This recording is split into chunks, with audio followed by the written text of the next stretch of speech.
Is the story better or more involved? I always fizzle out when I find a nice looking planet and settle down. I think we just crashed. Nope, it just was being laggy for some reason. Alright. I now have an analysis visor. Press X to read more.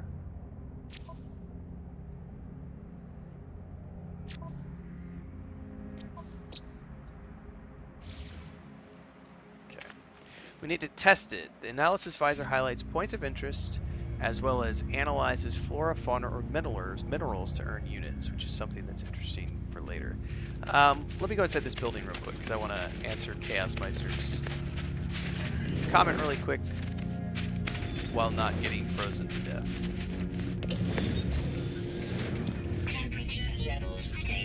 By the way, these act as shelters as well as your ships, so if you're caught out in the elements, find a shelter.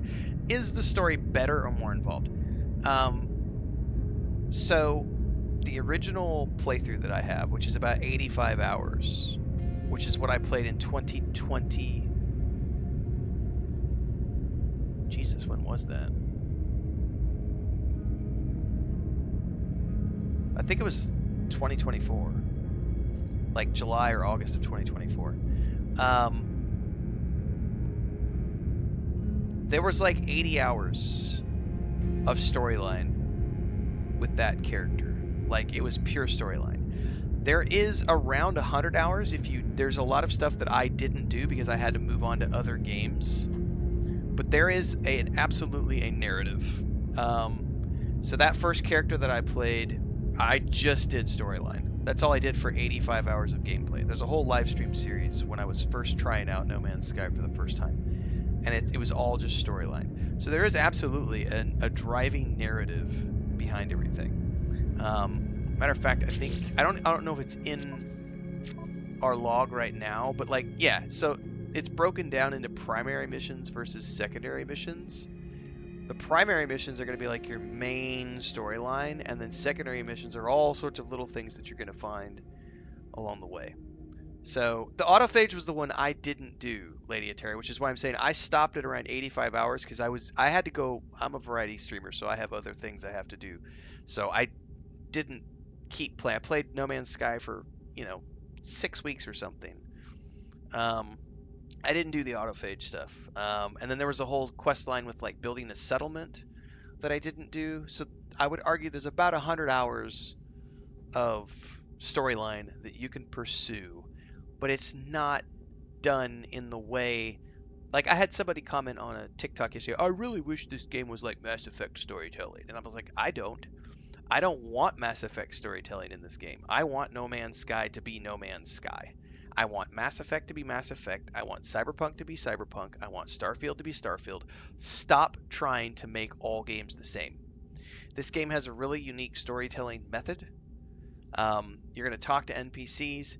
They're going to give you stories. Some of it's environmental storytelling, where you're going to click on objects like we just did. We're getting narratives. We're getting environmental storytelling right now.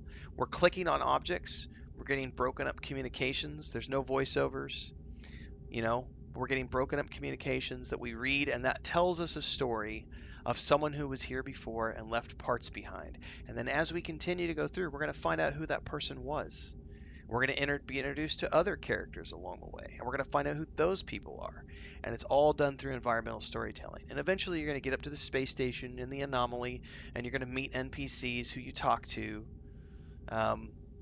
Like, it's yeah, there's definitely an overarching narrative. But if you're someone who craves the Mass Effect cyberpunk style of Bethesda style of like the NPCs are fully fleshed out, fully voiced, romance options and everything else, it's not that type of game. This is, yeah, like Lady Atari says, this is very much a found lore environmental storytelling game. Um, so you just have to accept that because it's not going to be that branching narrative dialogue where you're, getting to choose 5 different options when you talk to an NPC. Because I've seen a lot of people like, well, I need that for me to be able to play the game. And it's like, well, then, unfortunately, I think that you might want to go play a game that has that because this game doesn't do that type of. This isn't a narrative. This is not a narrative RPG. This is a a game with procedural generation, millions of planets to explore. There's lots of base building. Now with Voyagers, we've got ship building and all sorts of other stuff. It's just environment. It's breadcrumbs. Yeah, it's breadcrumbs leading you on to the next step. By the way, that's going to be that'll be a good video to clip out for YouTube. What is No Man's Sky storytelling like? And that's at 42 minutes.